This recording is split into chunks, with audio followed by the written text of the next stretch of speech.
کوشش کریں گے، لیکن آپ تو جناب صرف 12 ضلع ہی کراس کر کے آپ کی تو ٹائٹا فش ہو گئی۔ اور اس کے بعد پھر جناب جب صحافی یہ خبریں دیتے تھے تو پھر آپ بڑی بڑی بڑکیں مارتے تھے، آپ کہتے تھے کہ میں اسلام آباد آؤں گا، میں جناب وہاں کا تختہ ہلا کے رکھ دوں گا، میں عمران خان کو رہا کروا کے رکھ دوں گا، میں عمران خان کا سپاہی ہوں۔ یہ صرف وہ بات ہے نا کہ آپ صرف بڑکیں مارنے کے عادی ہیں، مونچھوں کو تاؤ دے دینے سے نا کوئی لیڈر نہیں بن جاتا۔ لیڈر بنتا ہے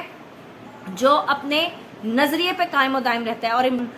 موجود ہیں کن کن ممالک کے، مسلم ممالک کا میں خاص طور پہ یہاں پہ تذکرہ کروں گی، ان کے سربراہان یہاں پر موجود ہیں، تو اس سے صاف ظاہر ہوتا ہے کہ تل ابیب جو ہے اس میں یہ بینرز چھاپ دیے گئے ہیں کہ آنے والے دنوں میں مستقبل قریب میں یہ ممالک جو ہیں، یہ مسلم ممالک جو ہیں جو کہ آج تک فلسطین کے لیے، اہل غزہ کے لیے تو آواز نہ اٹھا سکے، جو ان تک امداد تو نہ پہنچا سکے، جو ان کی آزادی کی بات نہ کر سکے، جو ان کے بچوں پر ڈھائے جانے والے ظلم کے خلاف نہ بول سکے، جو ان کی بھوک افلاس تو نہ مٹا سکے، جو ان کو پانی تک مہیا نہ کر سکے، جو ان کو آزادی تک نہ دلوا سکے، اس کے لیے تو انہوں نے کوئی کاوش نہیں کی، لیکن جناب اسرائیل کو یہ تسلیم کرنے جا رہے ہیں۔ جس وے میں بات کی مجھے تو خیر بہت برا لگا کہ آپ کسی کا نام، آپ خان کی بہنوں کا نام کیا احترام سے نہیں لے سکتے۔ یقینی طور پہ یہ وہی لوگ ہیں جن لوگوں کو جو ہے وہ حلیمہ خان کے ہمیشہ سے عمران خان کے حق میں نکلنا، ان کے حق میں بات کرنا، دلائل سے بھرپور گفتگو کرنا، ان کا پیغام پہنچانا ہمیشہ سے برا لگتا رہا۔ بسم اللہ الرحمن الرحیم، السلام علیکم پاکستانیوں، میں عائشہ نعمان آپ کی خدمت میں حاضر ہوں آپ کے اپنے ڈیجیٹل پلیٹ فارم کے ساتھ۔ پاکستانیوں، بہت اہم موضوعات کے ساتھ آج میں اپنا ایک ویلاگ ریکارڈ کر رہی ہوں۔ امید ہے کہ آپ اس ویلاگ کو مکمل دیکھیں گے، اور اگر آپ نے اب تک میرا چینل سبسکرائب نہیں کیا تو وہ بھی کر لیجئے اور بیل آئیکن کا بٹن دبا لیجئے۔ کمنٹ سیکشن میں اپنی رائے کا اظہار ضرور کیجئے گا۔ اور سب سے پہلے آج جناب جو اہم موضوع جو زیر بحث آ رہے ہیں وہ ہے جناب علی امین گنڈاپور صاحب اور پاکستان تحریک انصاف کی وہ پپٹ لیڈرشپ جو کہ اس وقت شدید قسم کے کرٹیسزم کی نظر ہو چکی ہے۔ عمران خان کی بہنیں جس طرح سے برملا اظہار کر رہی ہیں، تحفظات کا اظہار کر رہی ہیں KPK کے بجٹ کو لے کے، KPK کی کابینہ اور علی امین گنڈاپور صاحب کے کردار کے اوپر جو بات ہو رہی ہے وہ جناب اس وقت موضوع بحث ہے۔ سوشل میڈیا پر ایک طوفان برپا ہے، جیسا کہ آپ سب جانتے ہیں کہ تحریک انصاف کی اس وقت سب سے جو مؤثر ترین طاقت ہے وہ ہے سوشل میڈیا ٹیم، اور یہ سوشل میڈیا ٹیم وہ ٹیم ہے جس نے الیکشن سے لے کر اب تک جو ہے شاید کسی نے اس طرح سے عمران خان کے نظریے کا مقدمہ لڑا اور جس طرح پاکستان تحریک انصاف کی سوشل میڈیا ٹیم نے لڑا ہے، اور تو اور کارکنان نے بھی جس طرح سے ہر فسطائیت کا، ہر جبر کا مقابلہ کرنے کے باوجود ہمت نہیں آ رہی ابھی تک جو ہے وہ پاکستان تحریک انصاف اگر اپنے پیروں پر کھڑی ہوئی نظر آ رہی ہے تو وہ صرف اس کے کارکنان کی وجہ سے اور جناب ان کے سوشل میڈیا ٹیم کی وجہ سے۔ تو جناب سب سے پہلے میں آپ کو آغاز میں ہی بتاتی چلوں کہ علی امین گنڈاپور صاحب نے کل اپنے ایک ویڈیو بیان میں جب ان سے صحافی نے سوال پوچھا کہ بھئی آپ نے عمران خان کی منظوری کے بغیر ہی جو ہے بجٹ اس کو منظور کر لیا، تو جناب انہوں نے بولا کہ نہیں، میں عمران خان کی ہدایات پر عمل کر رہا ہوں۔ جب صحافی نے علیمہ خان کے بیان کا حوالہ دیا تو انہوں نے بولا کہ آپ خان کی بہنوں سے ہی جا کے پوچھ لو، مطلب آپ خان کی بہن سے ہی جا کے پوچھ لو۔ ایک تو انہیں جس وے میں بات کی مجھے تو خیر بہت برا لگا کہ آپ کسی کا نام، آپ خان کی بہنوں کا نام کیا احترام سے نہیں لے سکتے۔ یقینی طور پہ یہ وہی لوگ ہیں جن لوگوں کو جو ہے وہ حلیمہ خان کے ہمیشہ سے عمران خان کے حق میں نکلنا، ان کے حق میں بات کرنا، دلائل سے بھرپور گفتگو کرنا، ان کا پیغام پہنچانا ہمیشہ سے برا لگتا رہا ہے۔ علی امین گنڈاپور صاحب، اگر آپ یہ کہتے ہیں کہ میں عمران خان صاحب کو جواب دہ ہوں تو جناب اس کے ساتھ ساتھ آپ عوام کو بھی جواب دیں ہیں۔ آپ نے عمران خان کے نام پر ووٹ لیا، آپ کی کابینہ نے عمران خان کے نام پر ووٹ لے کر جناب آج پارلیمنٹ ہاؤس میں بیٹھی ہوئی ہے، آج اسمبلیوں میں بیٹھی ہوئی ہے۔ آپ اگر آج یہ کہتے ہیں کہ میں تو عوام کو بھی جواب دہ نہیں ہوں تو پھر آپ بالکل غلط کہہ رہے ہیں۔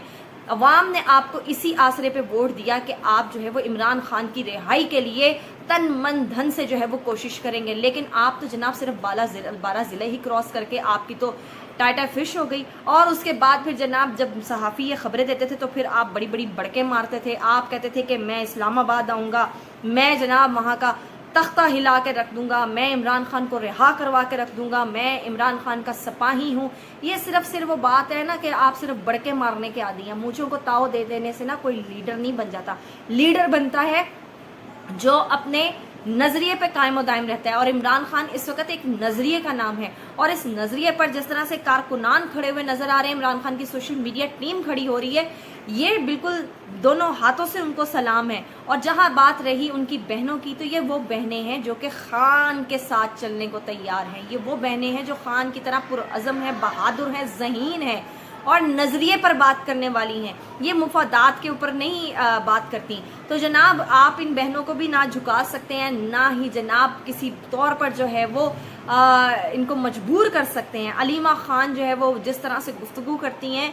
بالکل پتہ چلتا ہے کہ وہ خان کی بہن ہے، اور یقینی طور پہ آگے جا کے علیمہ خان اگر تحریک انصاف کی باغ دوڑ سنبھالتی ہیں تو اس میں کوئی جو ہے وہ برائی بھی نہیں ہے، کیونکہ جہاں دیکھیں آپ ساری لیڈرشپ جو ہے اس وقت جو ہے ہاتھ باندھے بیٹھی ہوئی ہے اور جناب یسر کر رہی ہے، تو اس کے بعد کوئی اور چارہ بچتا بھی نہیں ہے۔ نون لیگی صحافی نصر اللہ ملک نے کیا کہا، آئیے یہ سنیے۔ جانا چاہیے۔ میں آپ کے پروگرام میں آپ ایک اور آپ سے ایک عرض کر دوں، آج یہ کئی لوگ کہتے ہیں ہماری ملاقاتیں نہیں ہو رہی، یہ ٹیلی فون کر کے کہتے ہیں کہ آج ہماری ملاقات رکوا دیں۔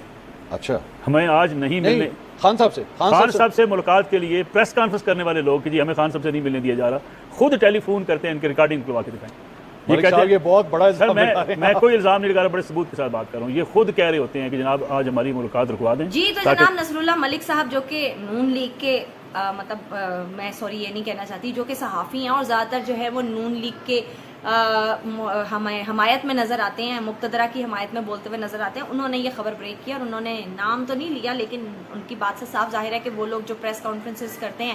ہماری ملاقات نہیں کرنے دی گئی، تو جناب وہی لوگ جو ہیں وہ میسیجز کر کے کہتے ہیں کہ بھئی ہماری ملاقات کو روکا جائے، تو یقینی طور پر ان کا جو اشارہ ہے وہ علی امین گنڈا پور صاحب کی طرف ہے۔ دوسری طرف جناب ہمارے ایک اور بہت ہی مایہ ناز صحافی جنہوں نے صحافت میں اپنے جھنڈے گاڑ لیے ہیں، منیب فاروق صاحب، جو کہ بیٹھتے تو مین اسٹریم میڈیا پہ ہے لیکن سپوکس پرسن کسی اور ہی حلقے کے نظر آتے ہیں۔ انہوں نے کہا ہے کہ اب یہی پالیسی ہے، جب مرضی ہوگی تو عمران خان سے ملاقاتیں ہوں گی، جب مرضی نہیں ہوگی تو ملاقاتیں نہیں ہوں گی۔ علیمہ خان جیسا کہ کہہ چکی ہیں کہ عمران خان کو بالکل آئسولیٹ کر دیا گیا ہے، عمران خان کو لاقانونی طور پر جو ہے وہ غیر قانونی طور پر جو ہے وہ ان کی ملاقاتوں کا سلسلہ بھی بند کر دیا گیا ہے۔ تو اب جناب منیب فاروق صاحب جو ہے نا وہ ہمیں بتایا کریں گے کس دن ملاقات ہوگی، کس دن ملاقات نہیں ہوگی۔ بڑھتے ہیں اپنے دوسرے اہم ٹاپک کی طرف۔ ایک اور خبر جو ہے میں آپ کو دینا چاہتی ہوں کہ آج ہائی کورٹ کے باہر خیبر پختونخوا سے آنے والے وزراء اور پی ٹی آئی کارکنان جو ہے وہ آپس میں گتھم گتھا ہو گئے، اور جناب علی امین گنڈا پور صاحب کے بعد جو ہے وہ جنید اکبر صاحب کو بھی جو ہے وہ کارکنان گھیر کر کھڑے ہو گئے اور مختلف وزراء کو بھی لے کر کھڑے ہو گئے، اور ان سے سوال پوچھا کہ آپ نے عمران خان کی اجازت کے بغیر جو ہے یہ بجٹ کس طرح سے منظور کیا، تو ان کے پاس کوئی جواب نہ تھا، اور اس کے دوران ہی جو ہے وہ کارکنان اور وزراء جو ہے وہ آپس میں گتھم گتھا ہوتے نظر آئے۔ پولیس تو ویسے ہی جو ہے وہ اس وقت تماشائی بنی ہوئی ہے اور انہوں نے جو ہے اس میں اپنی کوئی مداخلت نہیں کی۔ دوسری طرف جناب ہم بات کریں گے کہ پاکستان میں علماء مشائخ امن کانفرنس جو ہے وہ منعقد ہوئی، جس کا اعلامیہ جو ہے وہ بتایا گیا کہ شہری جو ہے وہ فوج کی مکمل حمایت کریں۔ یہ وہ علماء مشائخ ہیں جنہوں نے اب تک جو ہے وہ فلسطین کے حوالے سے کوئی کانفرنس منعقد نہیں کی، یہ وہ علماء مشائخ ہیں جنہوں نے ایران سے حمایت کے لیے کوئی کانفرنس جو ہے وہ منعقد نہیں کی، لیکن جناب آج یہ کھل کر سامنے آ گئے ہیں اور یہ کہہ رہے ہیں اور یہ مطالبہ کر رہے ہیں کہ شہری جو ہیں وہ فوج کی مکمل حمایت کریں۔ ایران اور اسرائیل کی جو بھی جنگ جاری رہی، اس کے بعد ٹرمپ نے جو ہے وہ کھل کر جو ہے یہ اعتراف کر لیا ہے کہ ایران جو ہے وہ اس جنگ کا فاتح ٹھہرا۔ اگر جو ہے وہ مداخلت نہ کی جاتی تو ایران نے آخر 2 دنوں میں جو میزائل داغے ہیں اسرائیل کی سرزمین پر، اس نے بہت زیادہ جو ہے وہ نقصان کیا ہے اور بلند و بالا عمارتیں جو ہیں ان کو منہدم کیا ہے۔ تو اس کے بعد جو ہے یہ کہہ سکتے ہیں کہ ایران جو ہے وہ اس جنگ کا فاتح ہے، اور